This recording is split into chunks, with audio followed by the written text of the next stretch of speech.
Hello friends, I am glad to see you again. Today I will tell you about a neighbor who claimed that my land was his land. I was in my mid-30s at the time and I'd saved every spare dollar I could manage. The day I purchased it was a leap of faith, but I was determined to build a life for myself out here, away from the crowded noise of the city. The property wasn't massive, but it was big enough for my dream. A modest cabin, a couple of fruit trees, and a small garden patch. I spent a lot of late nights reading about composting, raised garden beds, orchard maintenance, and even some old-school homesteading. My plan was to make this place truly my own, free from the constraints of a cramped apartment and a nosy landlord. Before I moved in, I spent countless weekends driving out with lumber, tools, and supplies in the back of my pickup. I would sleep in a small tent pitched by a cluster of tall pine trees while I worked on the foundation for what was going to be my new home. It took nearly a year of back-breaking labor, a few skinned knuckles, and a handful of close calls with rickety ladders. But I eventually made it work. Each nail hammered and plank cut made me feel more invested in this land. It was as if every little improvement brought me closer to the spirit of the place. Despite the hard work and sweat, I remained confident I'd never regret my decision. For a while, life fell into a comfortable routine. On early mornings, you'd find me outside with a cup of coffee, listening to songbirds. In the spring and summer, I'd tinker with the garden, learning from mistakes and small triumphs. By autumn, I was proud to see some tomatoes and peppers flourish. The orchard was a slower journey. I planted a few apple, peach, and pear saplings. I read that fruit trees require patience, but I found the process rewarding. The orchard's progress became a tangible way for me to measure the passing of seasons. Over time, I met a few neighbors. Being out in the countryside, there weren't many, but folks around here usually greet each other with a friendly wave from their pickup trucks or occasional invitations to casual barbecues. Most of them were decent, down-to-earth people. They recognized the quiet sense of pride I took in working my own land. That's why, for the longest time, I never sensed any tension or trouble in my corner of the woods. Everything felt calm, like we all respected each other's space. So you can imagine my shock when I received a blunt introduction to a new neighbor, one that caught me completely off guard. One late afternoon, I was out by the far edge of my property, refastening chicken wire to wooden stakes. I'd been in the process of trying to protect my budding garden from opportunistic deer and rabbits. The sun was just dipping below the tree line, casting long shadows through the orchard. I was so absorbed in my task that I didn't notice someone else was approaching until I heard the sound of a car engine shutting off, maybe 100 yards behind me. When I looked up, I saw a man, middle-aged, average build, wearing a baseball cap, staring at me with a guarded intensity I'd never seen around here before. At first, I thought he was just lost. This area can be confusing to navigate, so I put down my hammer and walked over, half smiling in case he wanted directions. He introduced himself as Travis. He said he'd recently inherited a piece of land from his uncle who had passed away. I nodded politely, extending my condolences. My mind quickly flashed to the rumor I heard about an older gentleman's passing in the area. I assumed it was the same person. I told Travis how sorry I was for his loss and asked if there was anything I could do to help him find his bearings. Instead of responding with the usual wave or a simple thank you, he took out a battered old piece of paper, some sort of map, and demanded to know what I was doing on his land. I admit I was taken aback. The day's warmth and pleasant breeze seemed to vanish instantly as tension flooded the moment. My confusion must have been evident because Travis, with a stiff posture, launched into a spiel about how his late uncle had left him the land that stretched from the old county road all the way past the orchard. He referenced an orchard specifically, glancing pointedly at my young fruit trees. At first, I thought maybe we were talking about two entirely different properties, but then I realized he was pointing straight at my orchard. He held out his tattered map, which looked like something you'd find in an old trunk in a dusty attic. Edges missing, partially stained, and only half of the boundary lines visible. I tried to stay calm.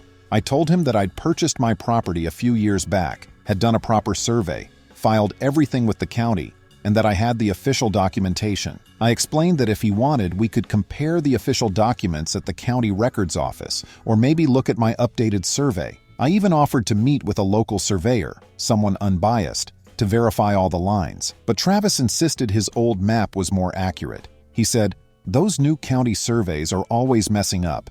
My uncle had the real map, the one from back when your land was still part of an original claim." He was worked up, pointing at sections with his finger and claiming that the orchard was definitely on his side of the invisible boundary. I'll never forget how adamant and unwavering he was. At some point, I started worrying. I had never encountered someone so assertive about ownership, especially when I had all my legal documents in order. I tried to ask a few clarifying questions. Could it be that your map is outdated? How can you be so sure the orchard is included? But each question set him off more, and he kept shaking that old paper in my face as if it was a golden ticket to the property. He insisted that I was trespassing and it was time for me to move along. Keep in mind, he hadn't even stepped foot onto his own so-called land yet. He had just arrived. It made no sense. At first, I tried to diffuse the situation calmly. Travis, let's not argue here and now. Let's just get a licensed surveyor, confirm the new boundaries, and see if there's been a misunderstanding. He didn't want to hear it. Instead, he glared at me, rummaged in his pocket for his cell phone, and threatened to call the police. I couldn't believe how quickly this escalated. I thought it was some bizarre bluff, but then he actually dialed the non-emergency number, giving them his version of events. Yes, officer, there's a guy here on my property claiming it's his land. I'd like an officer out here right away. He even described my vehicle, gave them directions, and ended the call curtly. To say I was stunned is an understatement. While we waited for the police, there was an incredibly awkward standoff.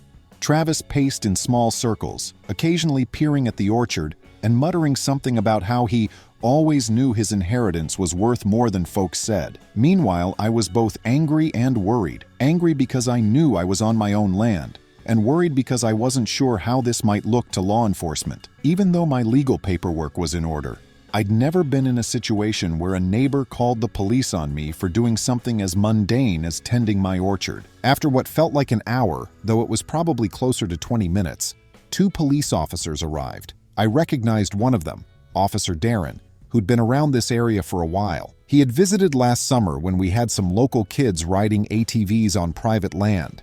Darren was fair-minded and generally approachable. The second officer, a younger man named Officer Cole, kept his distance at first, scanning the property. Travis marched right up to them, reciting the same story. "This man is trespassing on my property. I have the map to prove it." The officers asked him to remain calm, then politely requested my side of the story. I explained my perspective, that I owned the land legally, that I possessed updated survey documents, and that Travis's map was obviously incomplete or outdated. I offered to show them my deeds, which I kept in a lockbox in my house just a short walk away.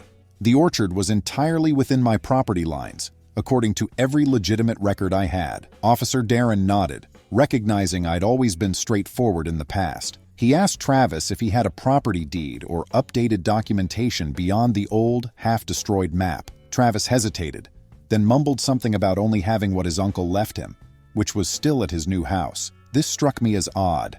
He'd just moved here, apparently. Maybe he hadn't gone through all the formalities. Regardless, he didn't have anything official that day. While the officers listened, I kept my composure. I'd done everything by the book and wasn't about to let this bizarre confrontation derail my life. The officers eventually determined that Travis had no real standing to make me leave.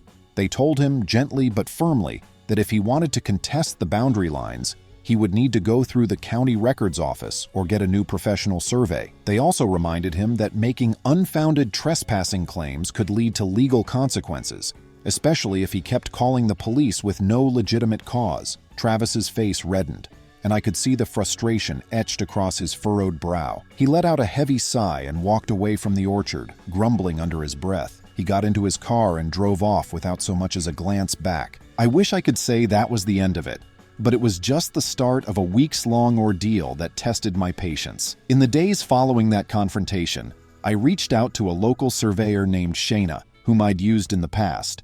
Shayna agreed to re-verify the boundary lines at my expense.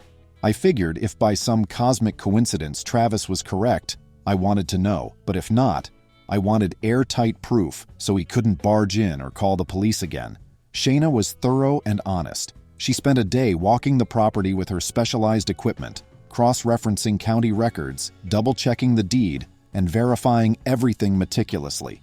Her final report? The orchard was well within my land and Travis's claim was baseless. Armed with the updated report, I tried to bring it by Travis's place, hoping we could settle matters amicably. I had to drive out to the far side of the old county road, near a gravel driveway leading to what looked like a newly renovated 2-story home. The yard was sparse, perhaps a holdover from an older relative's style. When Travis answered the door, I barely got 2 words out before he slammed it in my face. I stood there, perplexed, with the envelope containing the survey results in my hand. I left it in his mailbox, hoping he would at least read it. I would have tried to talk to him more, but I could hear him shouting from inside, "Don't come around here again," so I took a step back and left. That same evening, I decided to install a couple of trail cameras in strategic spots around the orchard and near the perimeter of my property. Normally, I only used these cameras to watch for deer or the occasional bear wandering through. But given Travis's behavior, I felt I needed some extra documentation, just in case. I also contacted a friend of mine, Patrick, who is a lawyer in a nearby city. He explained that boundary disputes aren't uncommon in rural areas, but usually they get settled once a survey is done or after a quick check with county records. Rarely did it escalate to daily confrontations. Patrick advised me to keep everything documented, photos, videos, voice recordings if possible, and to maintain a cool head. Sure enough, within a couple of days, Travis began driving by my property at odd hours. Once, while I was planting some bulbs along the fence line, I saw him slow down, glare, then speed off. Another time, I found some footprints near the orchard that didn't belong to me. Larger boot prints that matched the footwear Travis had on the day I first met him. I couldn't prove he was trespassing, but it definitely made me uneasy. The trail cameras captured a few instances of someone lurking near the orchard late at night, shining a flashlight, but the figure always stayed far enough away that the images were blurry. I suspected it was him, though. Then came the second police visit. I was out back one afternoon adding a new stretch of fencing on the southwestern edge of the property. A squad car rolled up, and the same officers stepped out, along with one more I hadn't met before. They told me they'd received another complaint from Travis, who alleged I was encroaching on his land and stealing water from a creek that ran near the boundary. I almost laughed, because I have a well for my water supply, and the creek he referenced was entirely on my side of the property line, according to both the county and my newly updated survey. The officers saw the same discrepancy. After a quick look around, it was obvious no lines were being crossed. They seemed mildly annoyed that they were being used as pawns in an ongoing property dispute. Before they left, they gave me a card, explaining that if Travis called them again without any evidence, he could be cited for filing false reports. These repeated incidents started affecting my daily life. I couldn't do my regular chores without feeling that Travis might show up unexpectedly. A once peaceful piece of land now felt tense. To make matters worse, I discovered strange lumps of soil piled up near a portion of the orchard where I'd begun composting. Someone had been digging. Though I couldn't confirm it was Travis, I found footprints once again, boots that looked suspiciously familiar. When I called out one morning, thinking I heard someone rummaging around, no one answered, and I caught only a quick glimpse of a figure disappearing behind the orchard's tree line. Meanwhile, I decided to escalate my approach. I scheduled a meeting at the county records office with a clerk who oversaw land deeds. I brought my survey, the original deed, and every bit of paperwork I had. The clerk assured me that everything was in perfect order and that no new claims had been filed. I asked if Travis had even been inquiring. Sure enough, the clerk confirmed that Travis had shown up there a few times, waving around his old map and demanding it be recognized.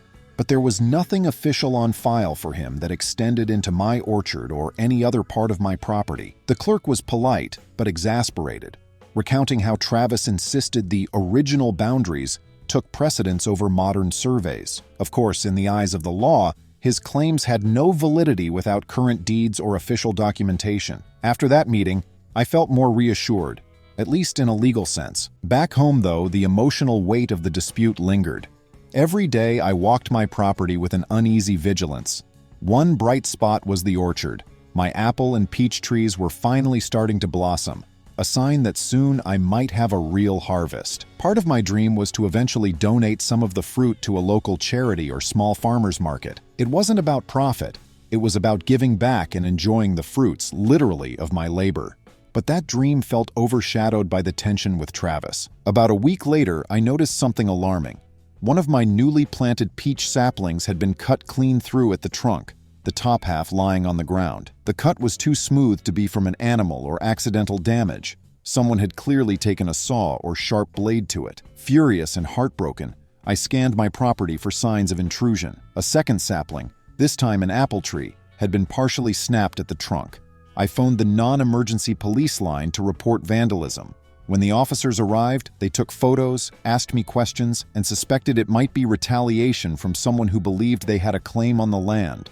Although we all suspected Travis, we didn't have definitive proof. The officer recommended that I install more visible security measures. I invested in higher quality cameras with night vision, installed motion sensor lights, and even strung up a line of solar-powered path lamps along the orchard's perimeter. Camera footage from the next 2 weeks confirmed Travis's involvement.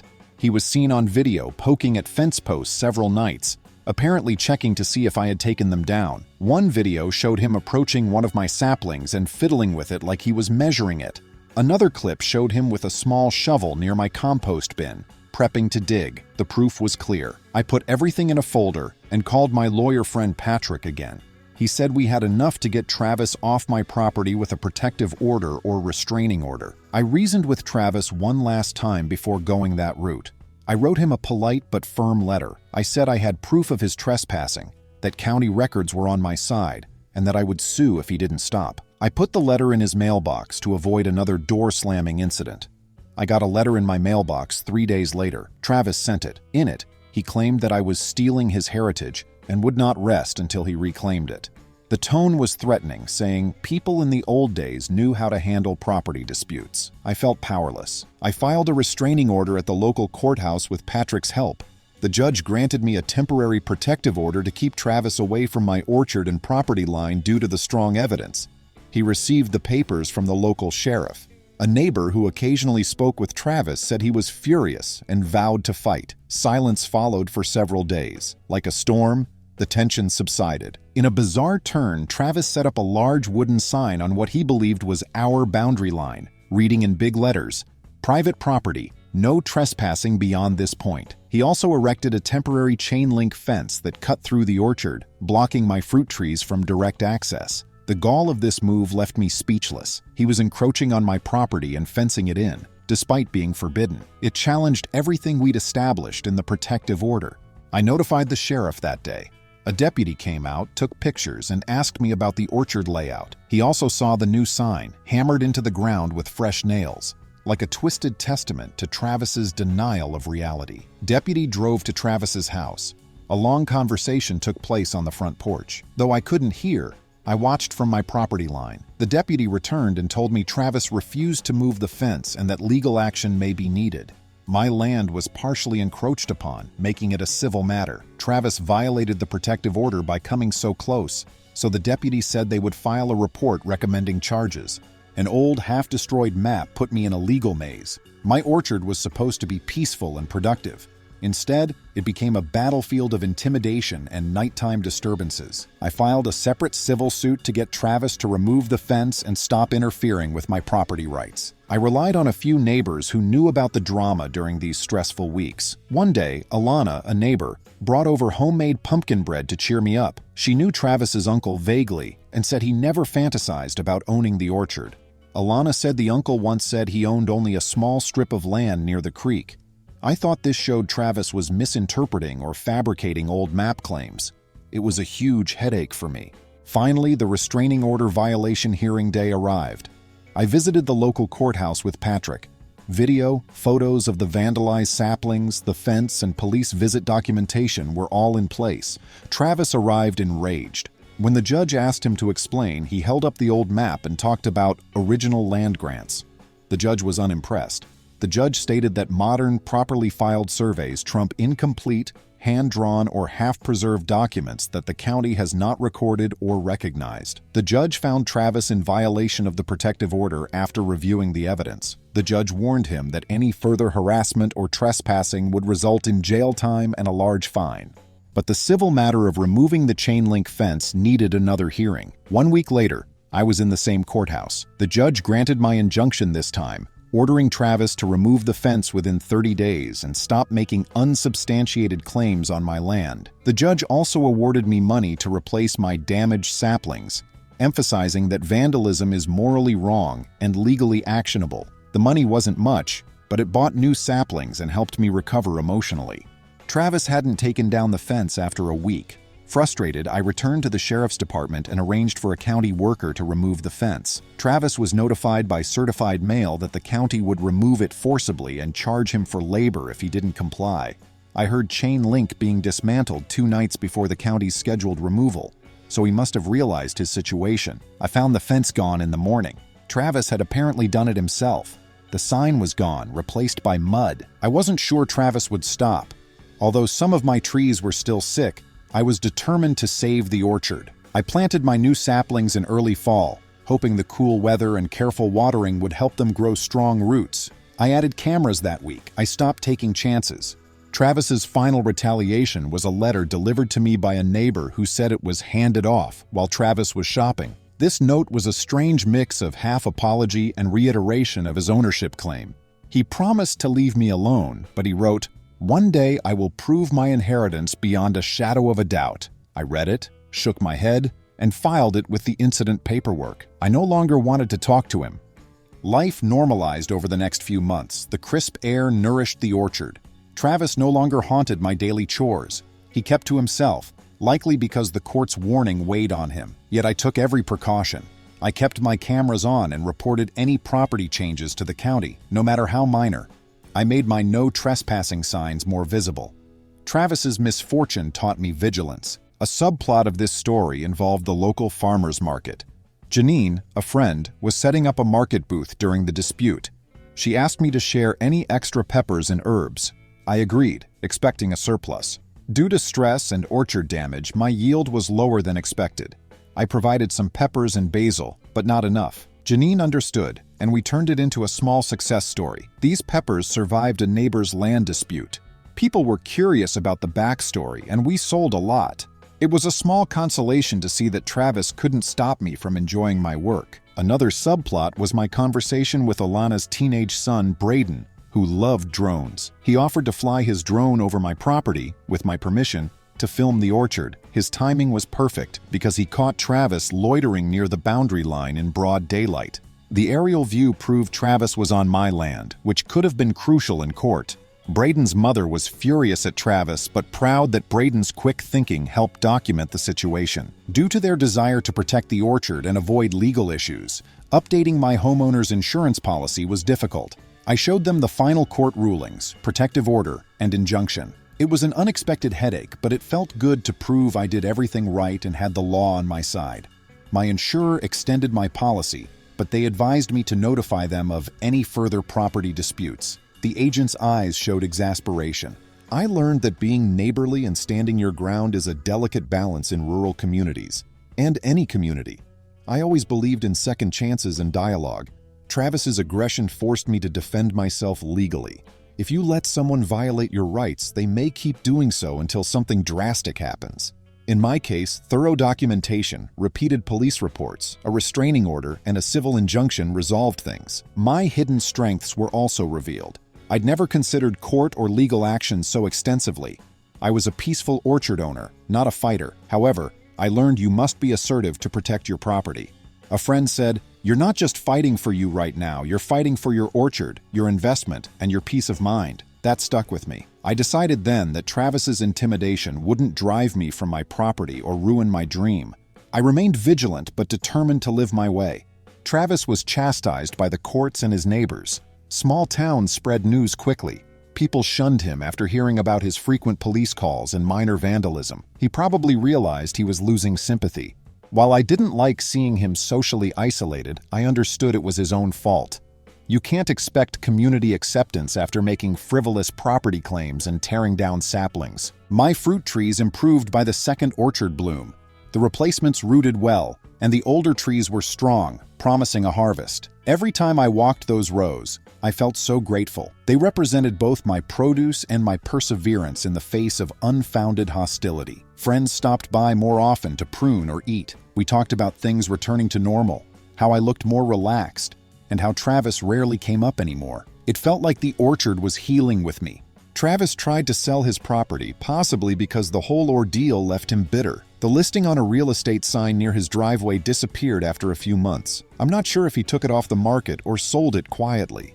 He never confronted me or claimed my orchard again. I sometimes think about the letter he wrote me threatening to prove his inheritance. He probably found that no legitimate process could prove something fake. He may have grown tired of losing. Regardless, the orchard proves my rightful claim, and even his old map cannot change that. I would have avoided the drama if I could. The upside is that I now value my land more. Every branch, fruit, and blade of grass shows my efforts to protect my property and peace of mind. I have no regrets. Friends, thank you. See you soon.